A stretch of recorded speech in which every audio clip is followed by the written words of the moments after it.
I want to introduce myself. I'm Robin May. I am the founder of the I Believe in Marriage Network. I am a life coach and a licensed therapist, which means I have committed my professional life to helping people navigate the terrains of their life. I Believe in Marriage is focused on helping Christian couples win in their marriage. We want to be the go-to resource for you and your spouse to win in your marriage. We also want to be the go-to resource for churches and organizations who need resources for their couples. And so you can learn all about everything we do on IBelieveInMarriage.com. Our YouTube page is where everything is going to really go down. So make sure you're subscribed.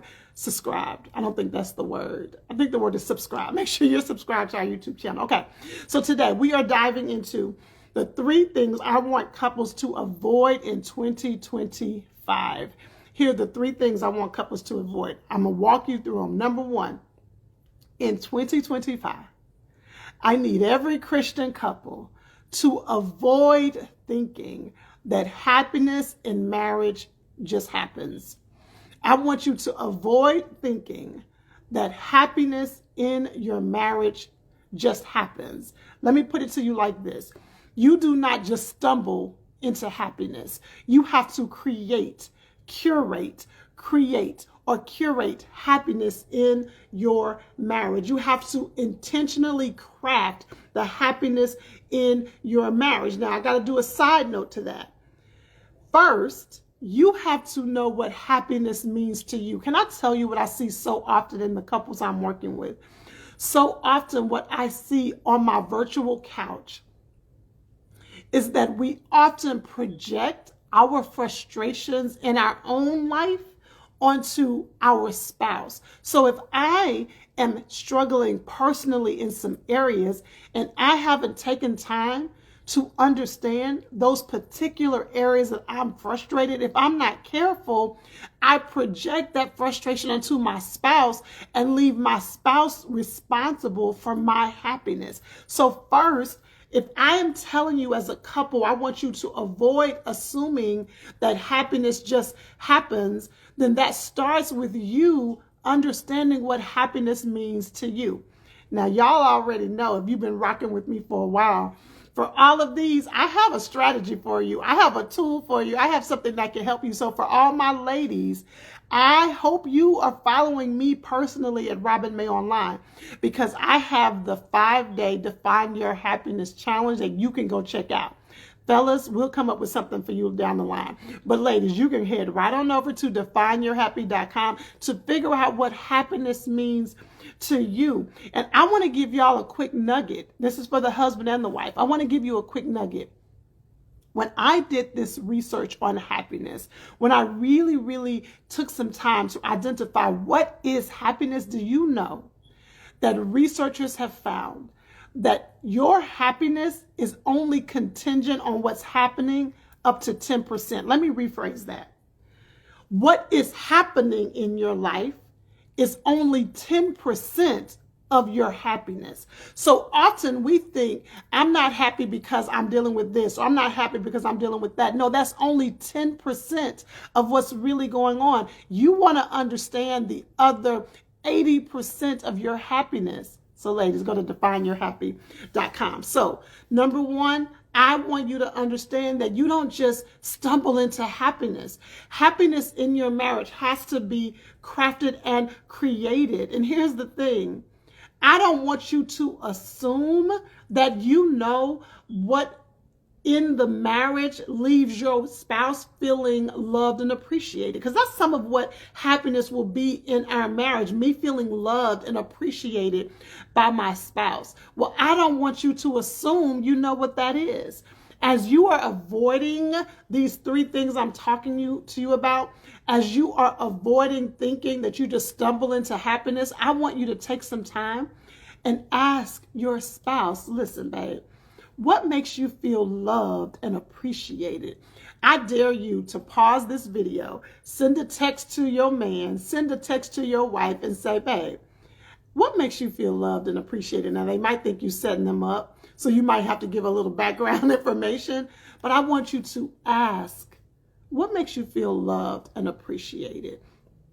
Now, again, if your spouse asks you that question It is your responsibility to be able to answer that. Listen, your spouse should not have to play hide and go seek to figure out what makes you feel loved and appreciated. You want to be able to articulate to your spouse what makes you feel loved and appreciated. If my husband asked me, baby, what makes you feel loved and appreciated? I would say, well, one of the things that makes me feel loved and appreciated is to know that we have set aside time to really share with one another, that you know what's going on with me, that I know what's going on with you. Another thing that makes me feel loved and appreciated is when I don't have to carry the weight of our life by myself. Partnership is a high value for me. So when we are partnering together in life, that makes me feel loved and appreciated. You want to be able to spit out the answer like that, because it is not your spouse's responsibility to play hide and go seek with what matters to you. You want to be able to articulate it. So again, still under this idea that happiness doesn't just happen. Remember, you first got to know what happiness means to you. What makes you happy? Secondly, don't assume. Ask your spouse what makes them feel loved and appreciated. And then thirdly, I want to remind you of this. I've talked about this so much, but I'm going to keep talking about it. Researchers have found that marital satisfaction requires a 5-to-1 ratio of positive interactions versus negative interactions. What does that mean? This 5-to-1 ratio. What that means is there needs to be 5 positive interactions to every 1 negative interaction. So you want to make sure that you are having 5 positive moments with your spouse to every 1 negative interaction. And y'all, that requires intention, because we're doing life together and we're busy and we got a lot going on, and I might snap at you today. And I know that if I snapped at you today and we haven't had enough positive interactions to outweigh me snapping at you, over time, the satisfaction in our marriages begin to decline.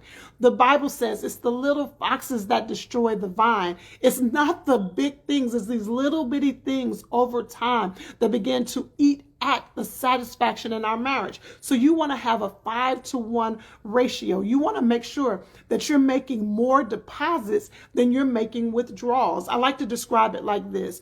If I deposit $10,000 in the bank, I declare that in the name of Jesus. If I deposit $10,000 in the bank and I withdraw $5,000, now I have $5,000. If I go in there and I withdraw another $3,000, now I have $2,000. Then if I go in there and I try to withdraw $3,000, if the bank lets me do that, now I'm in overdraft of $1,000.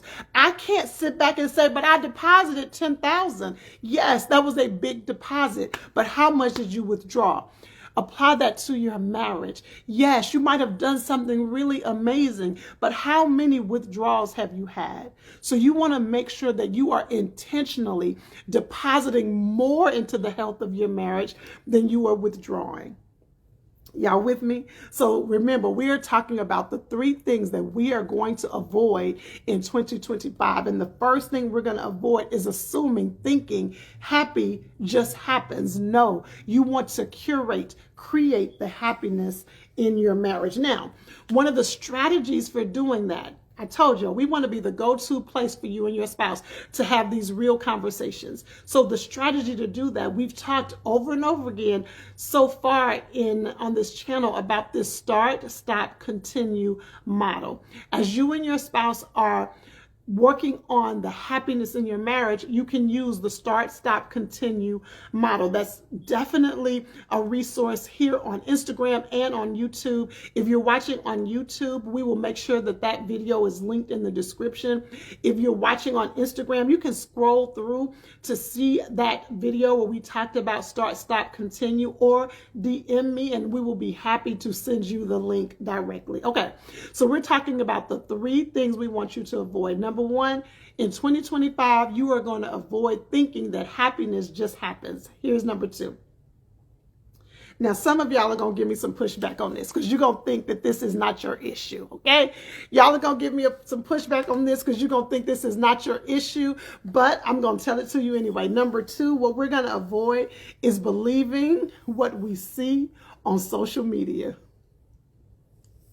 I told you, some of y'all are going to brush this off, but I see it so much with me, so subtly. I see it with my clients so subtly. You watch these you watch these perfectly curated pages on social media, and if you are not careful, you will begin to believe the hype. I want you to understand, social media is not the full story. Instagram is not the full story.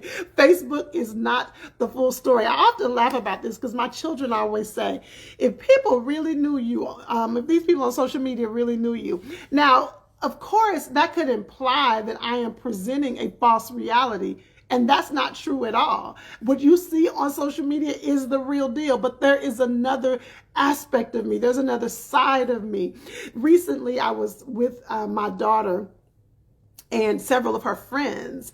And when my daughters are on the phone with their friends, I'm always interjecting. I always have something to say when they're on the phone with their friends. And so I was with these same friends recently. This is just the other day. I was with these same friends. And these are like my daughters as well. And one of the young ladies said, Miss Robin, the Miss Robin in person is not the same Miss Robin that interjects when Ryan is on the phone. And that's true. I'm way more vocal in my own space, in my own house, in the comfort with my children. When I am in public, I'm a toned down version of myself. It's still me, but it's not the full me.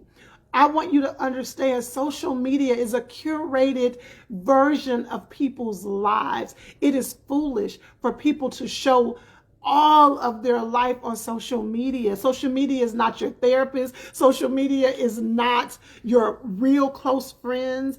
And so I want you to be careful of believing that what you see on social media is the real story and allowing that to inform how you are viewing your life. Now, when we say those kind of things, people will say, yeah, because folks are faking on social media. We don't even have to go there. Like that is an automatic negative worldview. Maybe some people are faking on social media, but that's not what I'm talking about. I'm simply saying that social media is a curated version of people's lives. Even if you take it off of couples, right? The people who have very organized lives. You know how when you see on social media, these people have very organized lives? That might be a strength of theirs, but there's another area of their life that may not be a strength. And so I want you to be careful about believing what you see on social media when it comes to your marriage. Be careful about the comparison trap. Be careful about comparing your marriage to what you see presented on social media. I want you to be careful about the comparison trap. There's this concept that I teach often, whether I'm working with couples or I'm working with women, and it is the expectations versus your experiences. And there is a visual that I have for this. Is if you like the visual, DM me. If you like the visual, DM me on Instagram. It's IBelieveInMarriage. If you're watching this on YouTube, if you're watching this on Instagram, you already know what the DM or what the Instagram is, but I will give you that visual. But we have our expectations, and then we have our experiences.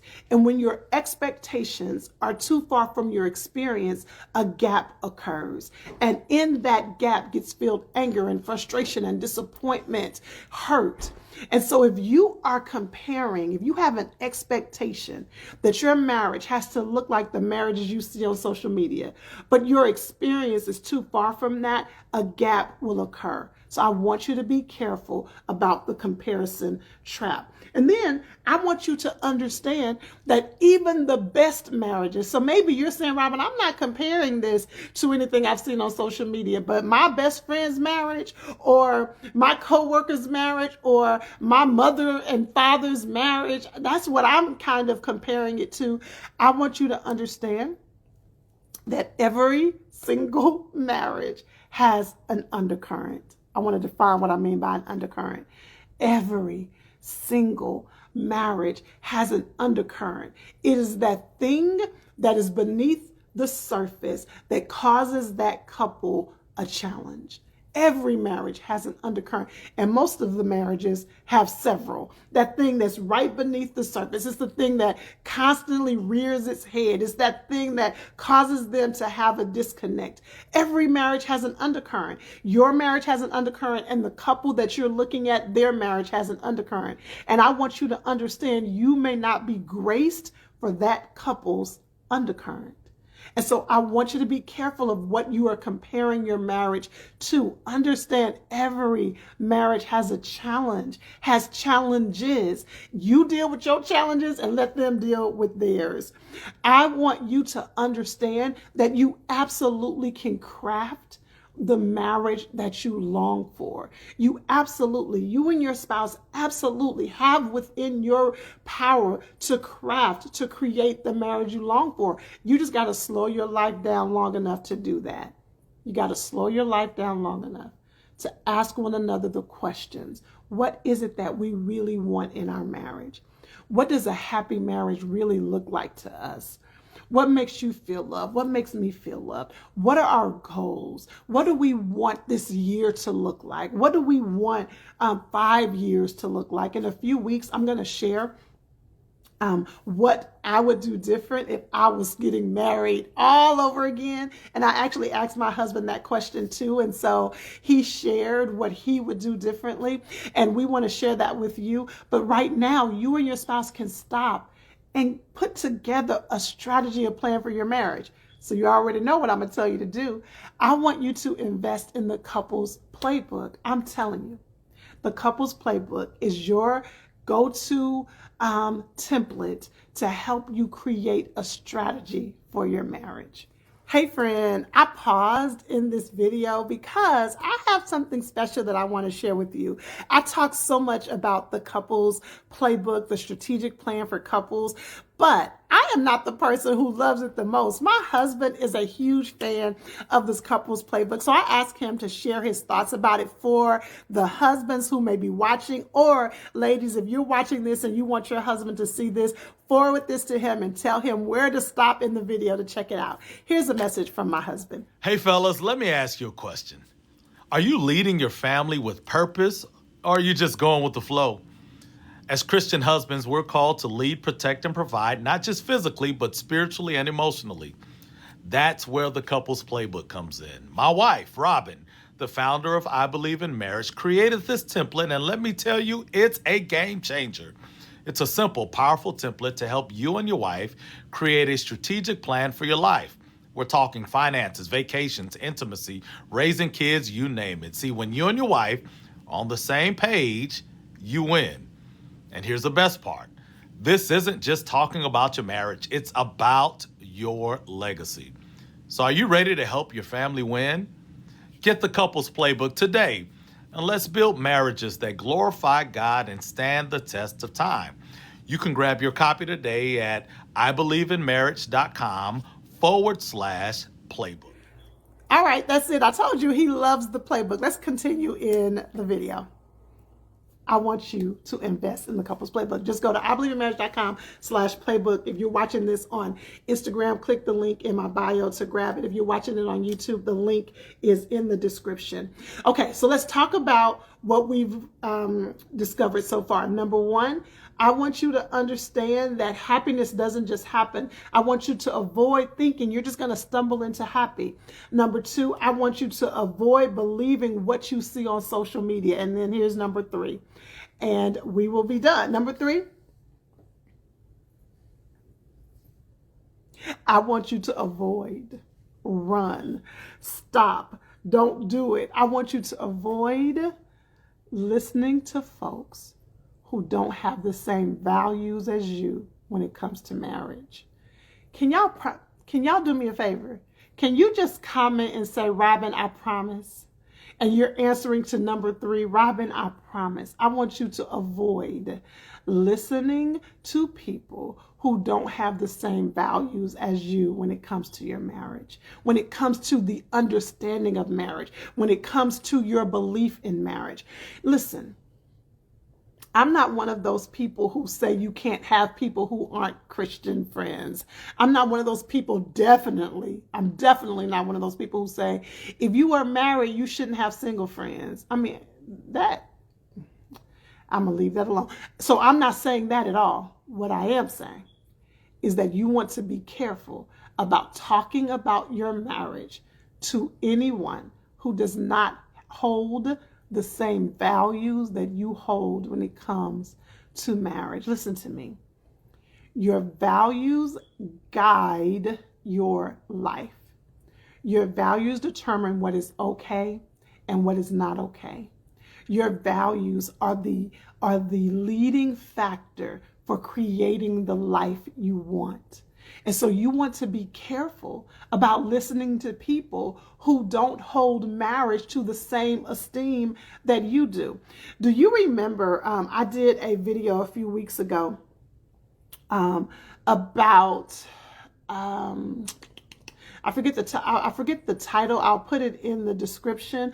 But in that video, I talk about the 5 hot button issues in every marriage, the 5 hot button issues. And I share with you those 5 hot button issues. Well, one of the hot button issues that causes challenges in your marriage are outside influences, other influences like your in-laws, your friends, and those kind of things that can create challenges in your marriage. And so if you are being influenced by people, or you're discussing your marriage with people who don't hold marriage to the same level as you do, it will begin to eat away at your heart about marriage. Listen, I know you are the bomb, but the Bible tells you, the Bible says bad company corrupts good morals. Bad company corrupts good morals. That's what the Bible says. So if the Bible is telling you that listening to people, being around people who don't have the same values as you can begin to eat away at who you are, then I don't want you to get so arrogant to think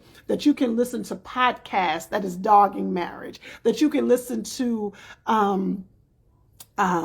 if it's not a podcast, with YouTube videos that you can listen to, the dudes at the barbershop who are dogging marriage, who are dogging women, that are dogging men. You want to be careful about who has your ear. Then I want you not only to avoid those people who have negative views of marriage, I want you to hand select your wise counsel. Who are the people that you're willing to listen to? Who are the people who are going to tell you the truth about you? And then I want you to be courageous enough to set boundaries. If somebody starts to say something negative about your spouse or something negative about marriage, I want you to be like, no, we're not going there. Or, you know what? I don't even have those kind of conversations. Or what I tell people is I don't play when it comes to Lee May. Folks know, hold on, pump your brakes. Now, I want to be careful about this. I'm not telling you that you don't have somebody in your life who can help you see what you don't see, who can give you some insight about what's going on in your marriage. You want those kind of people in your life, but you want to hand select those people. So the people in my life who have the authority to have something, to point something out to me about my husband are very, very few. But those people are people who love me and love him and are committed to our I do. So I want you to set clear boundaries with people who may want to speak negatively about your marriage.